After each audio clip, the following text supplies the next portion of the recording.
If your fur always looks stiff or overworked, this technique might completely change how you paint.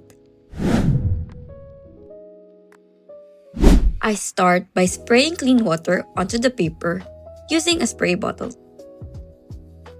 I don't want puddles, just an even damp surface.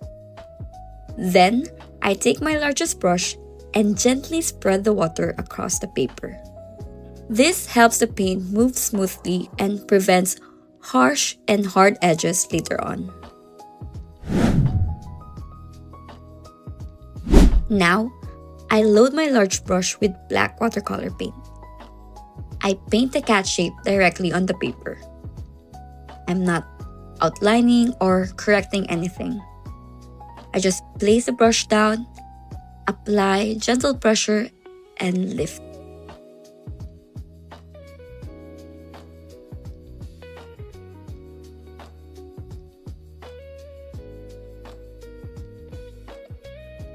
I keep the brush juicy, especially in the belly, because that's what creates the soft fur effect.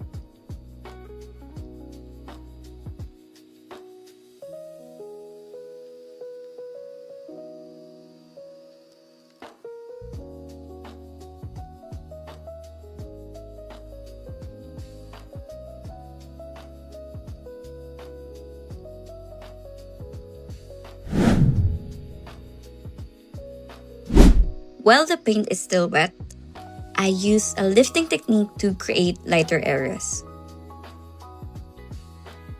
I gently lift pigment for the eyes, face highlights, and subtle fur variations.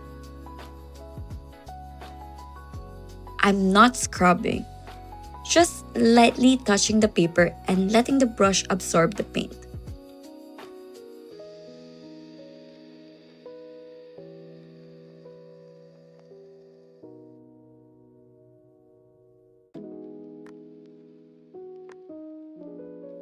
This step adds form and softness without adding more paint. So once I'm done, I let everything dry completely. When the paper is fully dry, I add the final details. I paint the eyes, whiskers, and small facial accents on dry paper so they stay crisp and clean. That contrast between soft fur and sharp details is what makes the painting feel finished.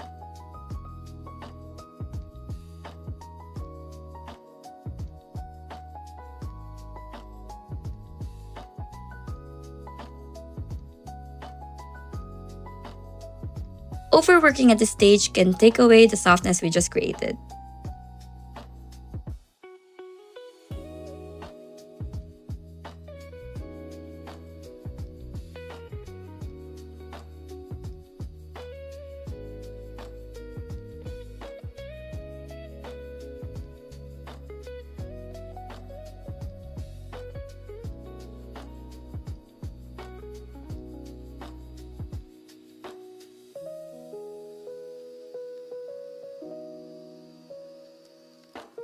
Before we wrap up, I want to show you the brush set I use for this entire painting.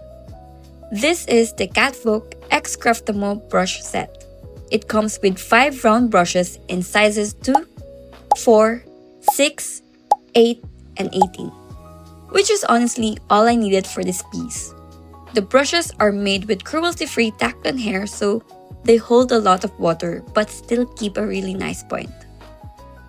These brushes work for watercolor, gouache, and even acrylic, so they're really versatile if you like switching between mediums.